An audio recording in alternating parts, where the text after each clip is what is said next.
Sur cette chaîne, je parle souvent de spiritualité, en disant notamment que ça serait la solution à nos problèmes. Alors évidemment, pour ceux qui ne me connaissent pas, on va avoir grosso modo deux groupes qui vont réagir, interagir par rapport à ce type de discours. Le premier, ça va être ceux qui sont un petit peu dans l'esprit New Age, et puis dans tous les côtés, le côté un peu bien pensant, on va se dire bon c'est l'amour universel, on est tous frères, on s'aime, etc. Alors c'est des vœux pieux parce qu'évidemment l'environnement dans lequel on évolue, il n'est pas vraiment orienté comme ça, il ne prend pas ce chemin-là. Alors bien sûr pour ceux qui sont un peu éveillés, ça c'est ça le paravent, évidemment, on va dire on est pour la paix, etc. Puis on balance des bombes sur la gueule du voisin, voilà. Donc quand on regarde la réalité en face, on voit bien que le monde ne va pas dans cette direction. Puis on se dit, c'est du pipeau, ça sert à rien, c'est futile, c'est inutile. Et puis vous avez l'autre catégorie, effectivement, qui dit, c'est pas pour moi, parce que de toute façon, on est dans un monde complètement matérialiste. Et ça n'a aucun intérêt pratique, j'ai envie de dire. Bon, voilà, apprenez-moi à faire du business, apprenez-moi à gagner beaucoup d'argent, à marcher sur la gueule du voisin, et puis tout ira bien.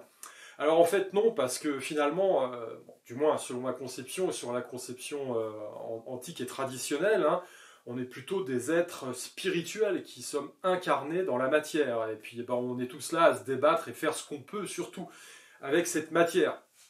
Alors aujourd'hui, je vais effectivement parler de spiritualité, mais je vais vous parler d'un truc très pratique, je vais vous parler de l'éveil martial, le Mushin. Alors, ceux qui me connaissent savent que je viens des arts martiaux, je suis toujours dedans, je suis tombé dedans étant petit, voilà, à 6 ans et quelques, et puis j'ai continué ma progression, mes études aussi dans le domaine, et ça regroupe une partie ésotérique en fait.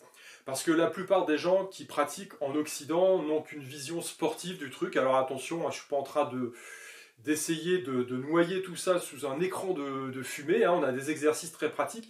Le souci, j'ai envie de dire, c'est qu'en Occident, très souvent, les gens n'arrivent pas à voir la finalité, ou alors ils ne voient pas la filiation d'un exercice qu'ils pratiquent, ils vont critiquer, vont se dire, ouais, bon, ça sert à rien, un petit peu à l'image du kata.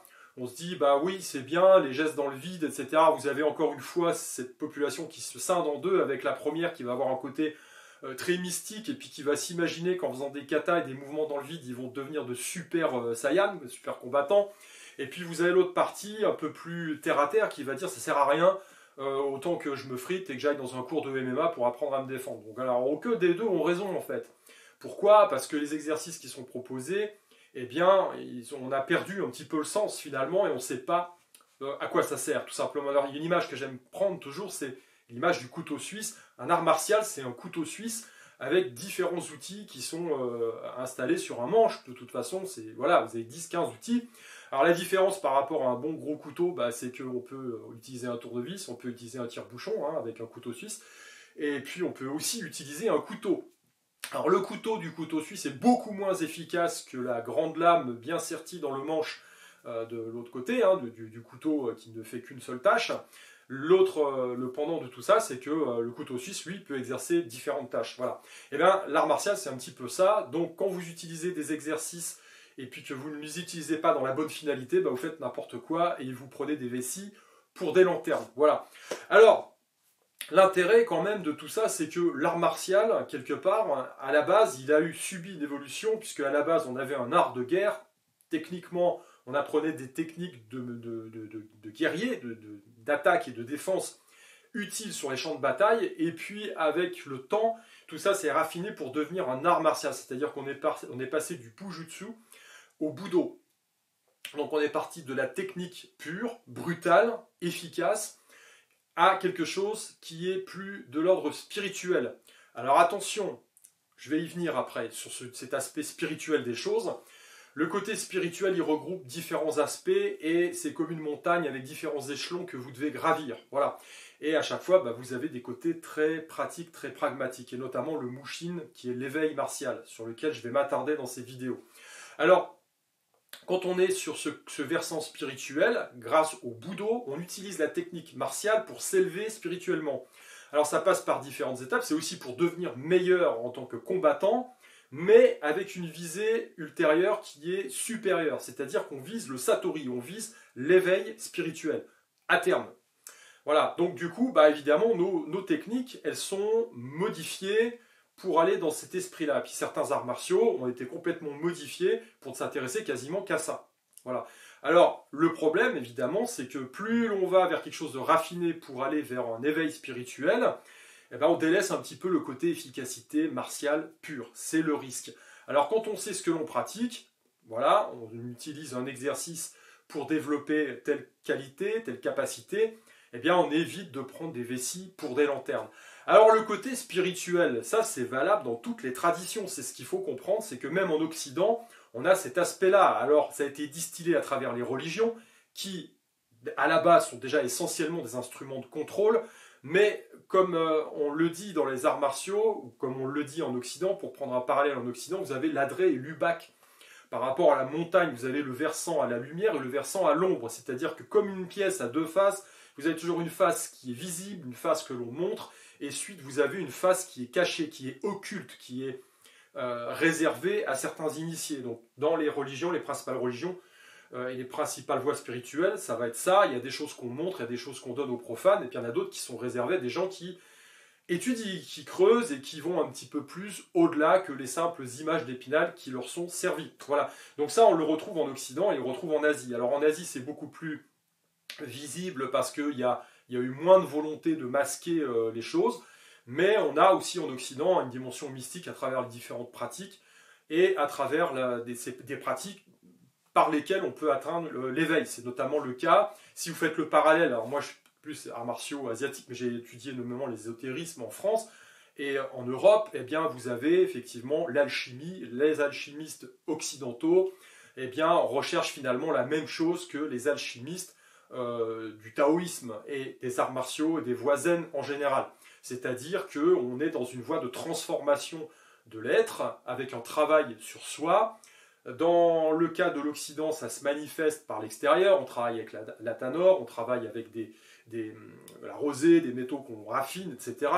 Et puis à un moment, on trouve la pierre philosophale qui est censée transmuter le plomb en or. Ça veut dire quoi? Ça veut dire qu'on est sur la bonne voie de transformation personnelle. Alors que dans le côté asiatique, on va parler de creuset, et le chaudron dans lequel on fait ces transmutations, bah, il est à l'intérieur de nous. Voilà. Donc on a un côté un peu moins imagé, on va dire. Alors, ça signifie quoi tout ça? Ça signifie que, pour parler très concrètement, dans l'individu subtil, c'est-à-dire on a le corps physique et puis on a un corps qui est plus subtil. Qu'est-ce qui nous donne vie finalement, hein? On n'est pas qu'un ensemble de cellules, il faut bien que la vie soit insufflée là-dedans.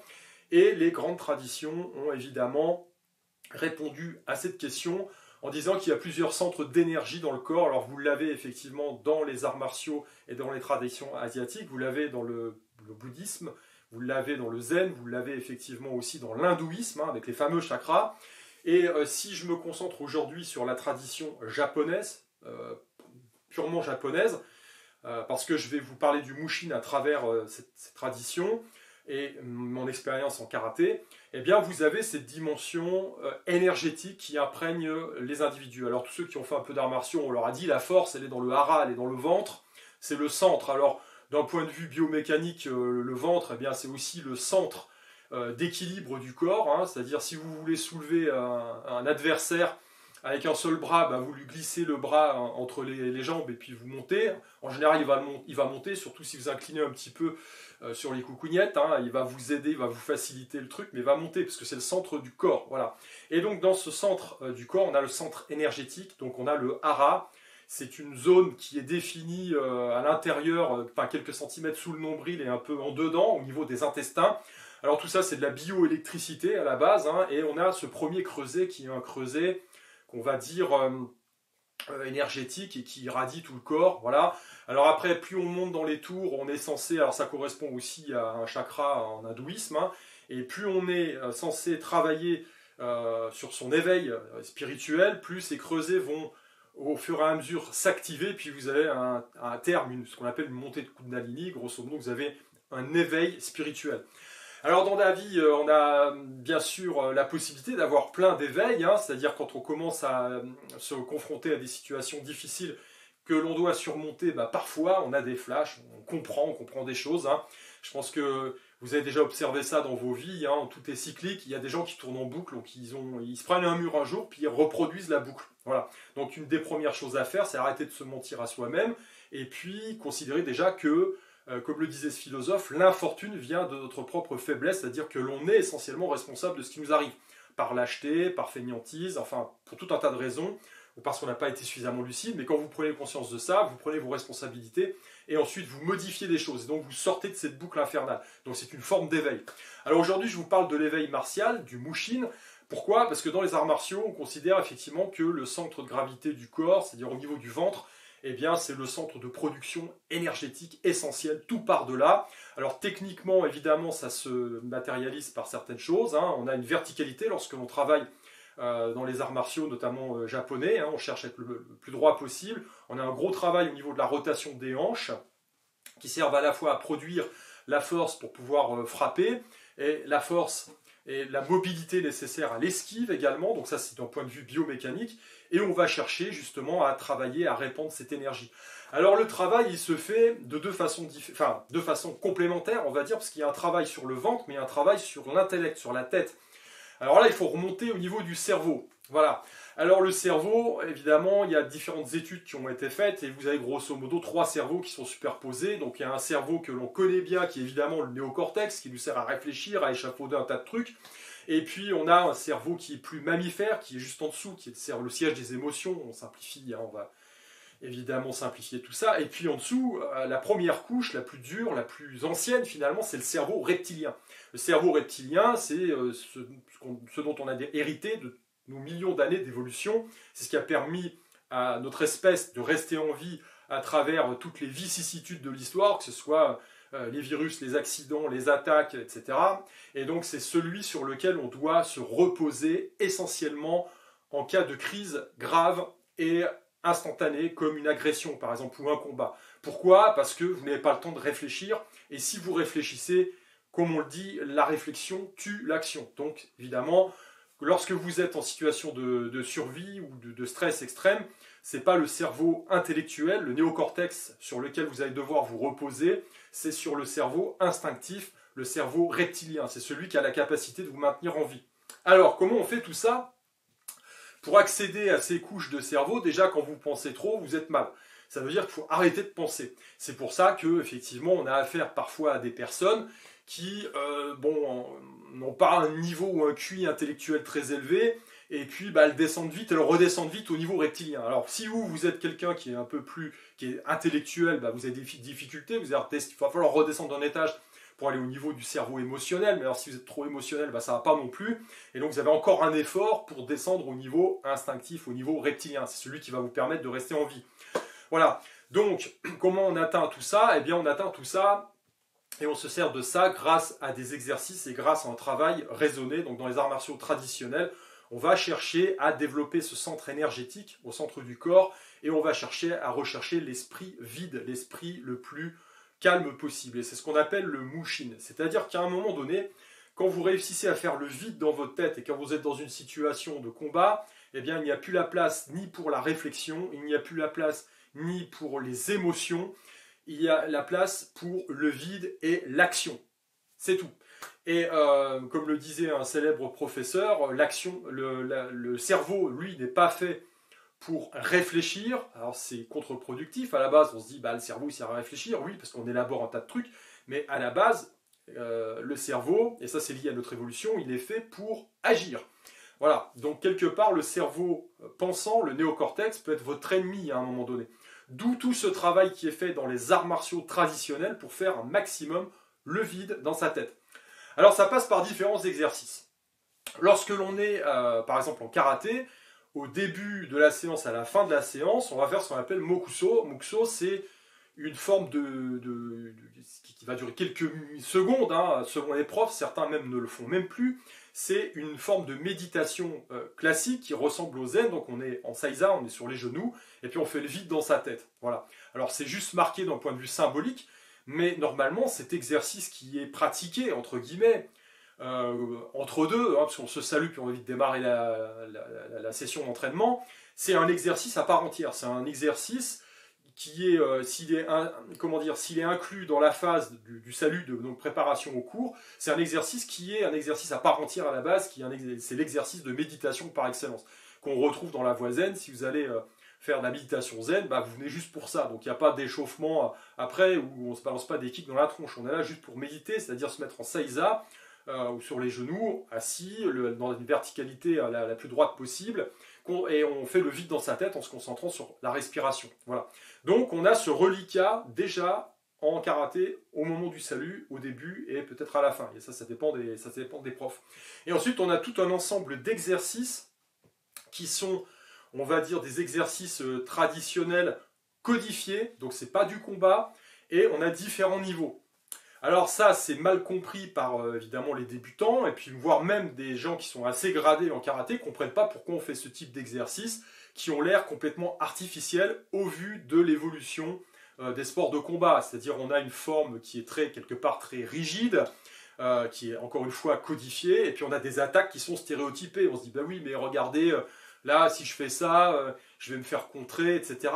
Et donc, les gens ne comprennent pas pourquoi ils travaillent ça. Et il faut avoir une vision d'ensemble. Et ces exercices sont destinés, finalement, à obtenir des réflexes physiques dans des situations de combat particulières, mais c'est surtout, à la base, un travail psychophysiologique. C'est-à-dire, c'est un travail sur le cerveau. C'est-à-dire, vous formez votre cerveau, c'est une forme de méditation active, c'est-à-dire qu'à terme, on recherche effectivement le mushin, donc on passe à la base par le sanshin, c'est-à-dire la vigilance extrême, être capable de se centrer sur un point, la concentration, ça on va trouver ça dans tous les sports, vous devez être concentré, quand on parle de mental, très souvent dans le sport, le mental c'est juste de la concentration, c'est-à-dire vous fixez votre esprit sur un objectif précis, donc il faut rester concentré et il n'y a pas de place pour autre chose, donc s'il n'y a pas de place pour autre chose, si votre objectif c'est de franchir la ligne d'arrivée le plus vite possible, il n'y a pas de place pour le doute, il n'y a pas de place pour la douleur, il n'y a pas de place pour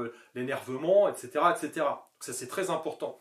Et donc, quand on travaille ces exercices codifiés, le but à terme c'est d'arriver à une forme de combat qui s'apparente au duel.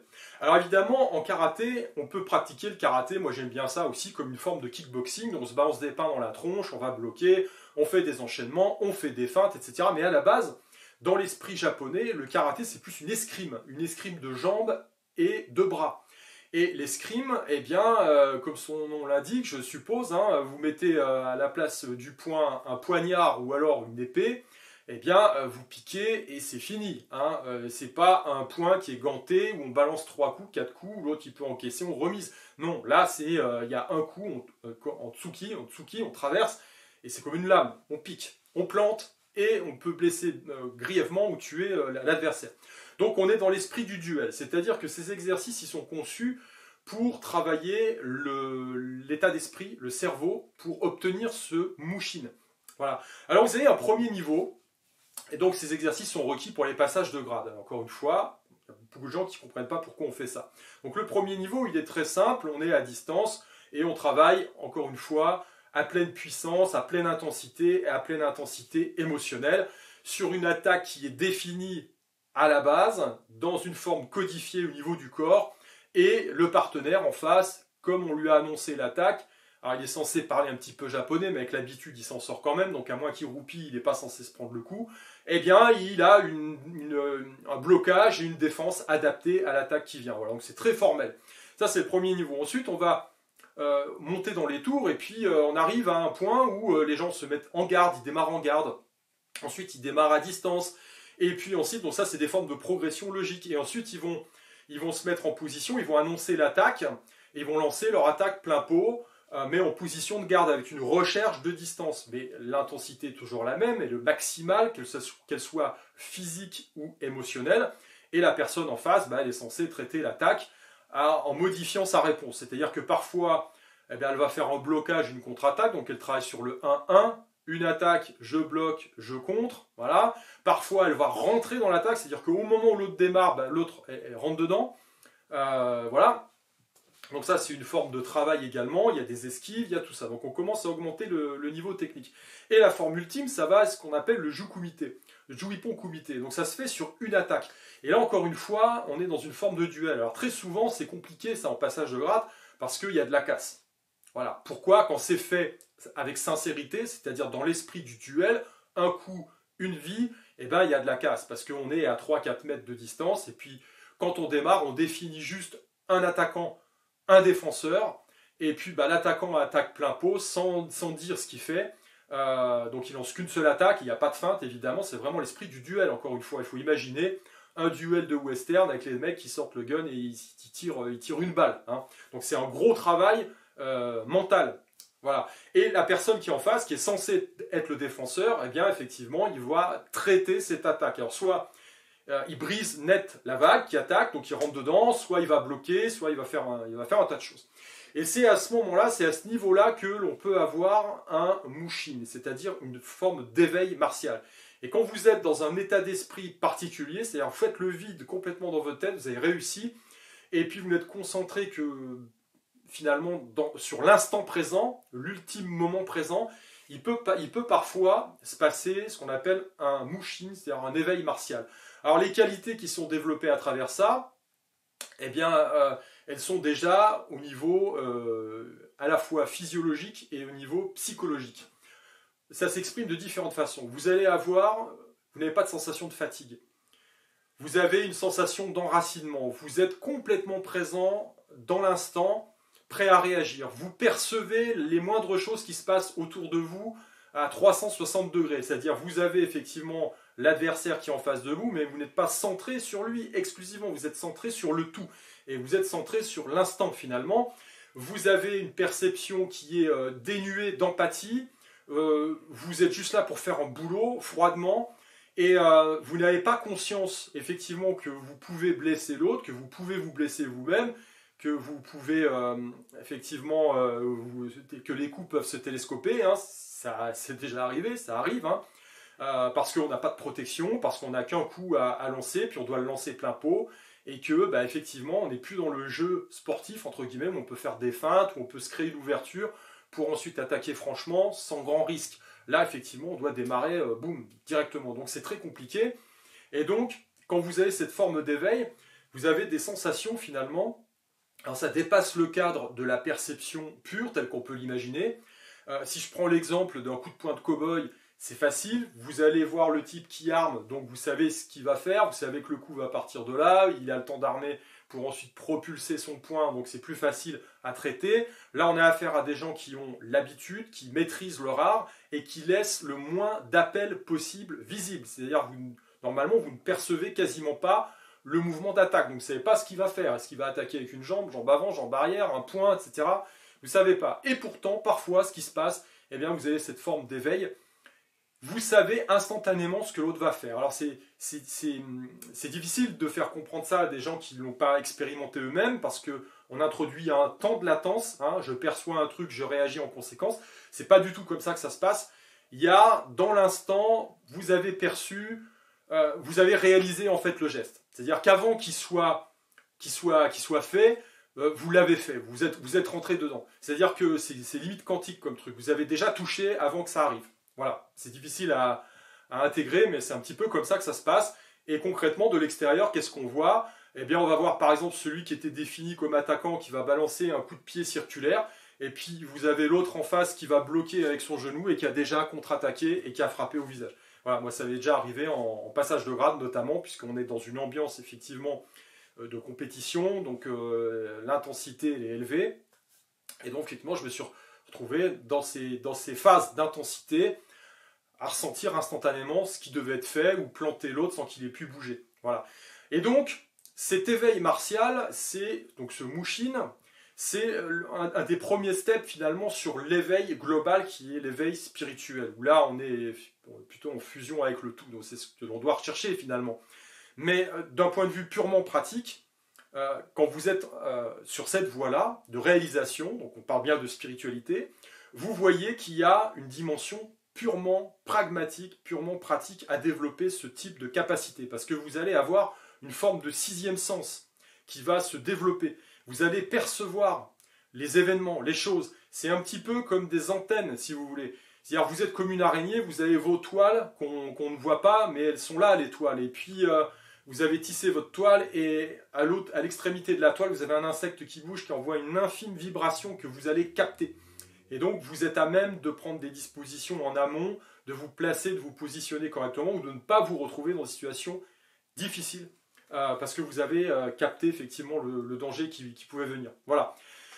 Dans l'absolu, si tout le monde va vers un éveil et différents éveils comme ça, eh bien on aura moins de problèmes, parce que les gens se feront moins avoir par la suite, auront développé une forme de sixième sens qui les mettra à l'abri d'écueils vraiment trop grossiers, vous ferez moins avoir par les escrocs divers et variés, vous allez capter effectivement le danger, et puis vous serez dans une voie de l'action, c'est-à-dire que vous anticiperez les choses et vous mettrez en place les choses qui doivent être mises en place et non pas être dans la réaction, c'est-à-dire je réagis bêtement à ce qui m'arrive parce que je n'ai pas anticipé le truc et qu'en plus je procrastine et je ne me sors pas les doigts pour bouger. Voilà, donc on est dans une voie effectivement de l'action et à travers le Mushin, je voulais vous montrer un petit peu ce qu'il est possible d'obtenir en termes comment dire, de développement psychophysiologique.